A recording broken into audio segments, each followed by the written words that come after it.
महोदय, आंगनवाड़ी केंद्रों एवं आशा कार्यकर्ताओं द्वारा इनके कार्यों को देखते हुए इनको प्रदान किए जाने वाला मानदेय काफ़ी कम है। साथ ही इनकी सेवाओं की कोई सुनिश्चितता दूसरे शासकीय कर्मचारियों जैसी नहीं है। अतः भारत सरकार से आग्रह है कि इनका मानदेय बढ़ाया जाए और दूसरे सरकारी सेवकों को मिलने वाली सुविधाएं प्रदान की जाए। नमस्कार, मैं अमन त्रिवेदी आप सभी का ICDS न्यूज में स्वागत करता हूं। एक बार फिर से संसद में आंगनवाड़ी और आशा कर्मियों के मानदेय बढ़ाए जाने एवं उनको सरकारी कर्मचारी बनाए जाने की मांग सदन के समक्ष रखी गई। सांसद श्री जनार्दन मिश्र जी ने आंगनवाड़ी और आशा बहनों का पक्ष लेते हुए कहा कि आंगनवाड़ी और आशा बहनों के द्वारा कुपोषण के साथ साथ गर्भवती एवं धात्री माताओं के स्वास्थ्य संवर्धन में अतुलनीय योगदान दिया जा रहा है और कोरोना काल में आंगनवाड़ी और आशा कार्यकर्ताओं द्वारा किए गए कार्यों का भी प्रस्तुतिकरण वहां पर सदन के समक्ष किया गया। आइए आपको सीधे सदन का वीडियो दिखाते हैं। वहां पर सांसद श्री जनार्दन मिश्रा जी के द्वारा आंगनबाड़ी और आशा बहनों की मांगों को लेकर कौन कौन सी बातें रखी गई, आप ये वीडियो खुद देखिए। जनार्दन मिश्र जी। धन्यवाद अध्यक्ष सभापति महोदया, मुझे आपने आंगनवाड़ी एवं आशा कर्मियों की समस्याओं पर बोलने के लिए अवसर दिया।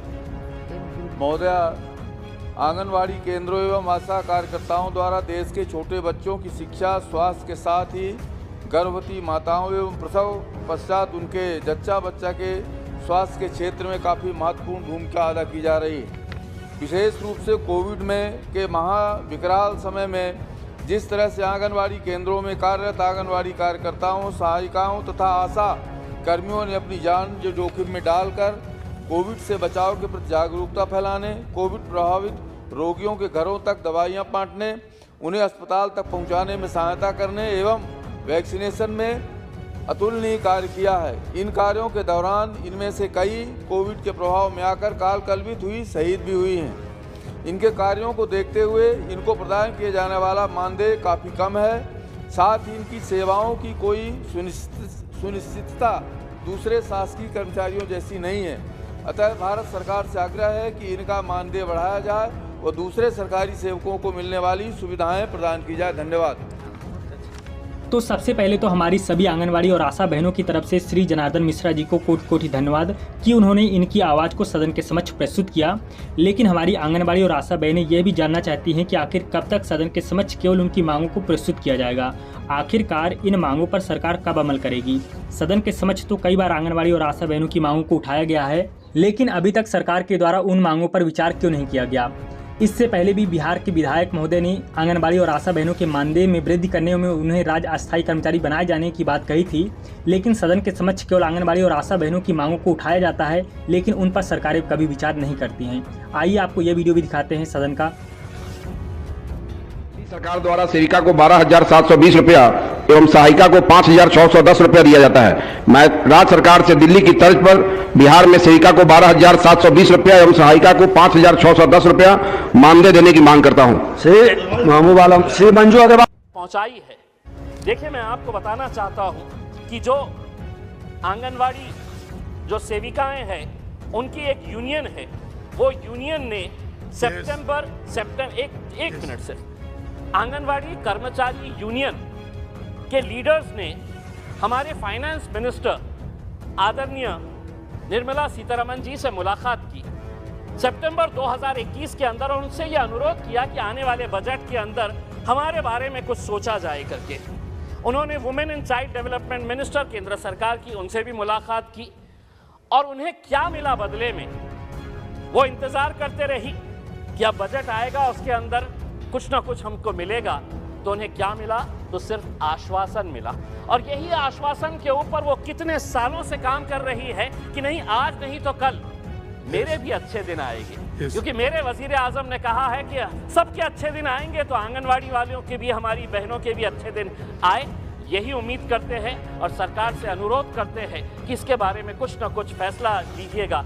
उनके घर भी है, उनको खुद को भी बारे में सोचना है, वो दूसरों के बारे में सोचकर बाहर निकलती है, उनके बारे में सोचने की जिम्मेदारी हम सबकी है, पूरे सदन की है। बहुत बहुत धन्यवाद। ये कार्यकर्ता बहुत अच्छा काम कर रही हैं। इनका नियमित रूप से ब्लॉक और जिला स्तर पर प्रशिक्षण होता है।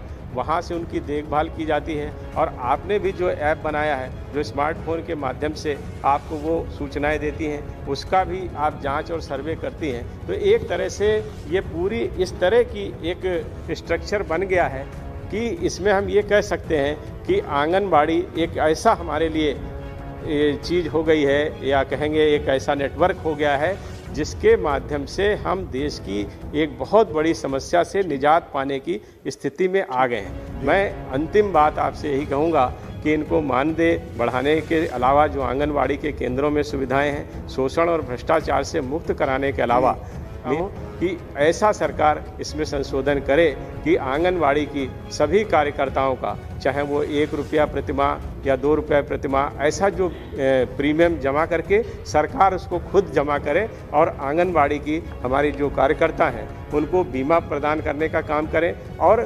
काम के दौरान अगर कोई घटना उनके साथ हो जाती है तो उसका मुआवजा भी उनको मिलना चाहिए। और मृत्यु अगर काम के समय में होती है तो जो भी उसके लिए एक योजना बने उसको भी बना करके आप। तो आपने देखा कि कई बार आंगनवाड़ी और आशा कार्यकर्ताओं के मानदेय बढ़ाए जाने एवं उनको अस्थायी कर्मचारी बनाए जाने की मांगों को सदन के समक्ष प्रस्तुत किया गया, लेकिन सरकारों को आंगनवाड़ी कार्यकर्ताओं एवं आशा कार्यकर्ताओं के मानदेय में वृद्धि बढ़ाने में उनको कोई भी दिलचस्पी नहीं है। सरकारें नहीं चाहती हैं कि उनका मानदेय बढ़े। यहाँ पर केवल देश में महिला सशक्तिकरण की बात की जाती है, लेकिन महिलाओं की दुर्दशा क्या है आप दिल्ली से जान सकते हैं। दिल्ली में हमारी आंगनवाड़ी बहनें अपनी मांगों के लिए लगातार दिल्ली की सड़कों पर बैठी हुई हैं। जैसे कि आप सभी को पता होगा कि दिल्ली में हमारी आंगनवाड़ी बहनों की मांग है कि उनको राज्य स्थायी कर्मचारी बनाया जाए, साथ ही आंगनवाड़ी कार्यकर्ताओं को 25,000 रुपये एवं सहायिकाओं को 20,000 रुपये वेतनमान दिया जाए।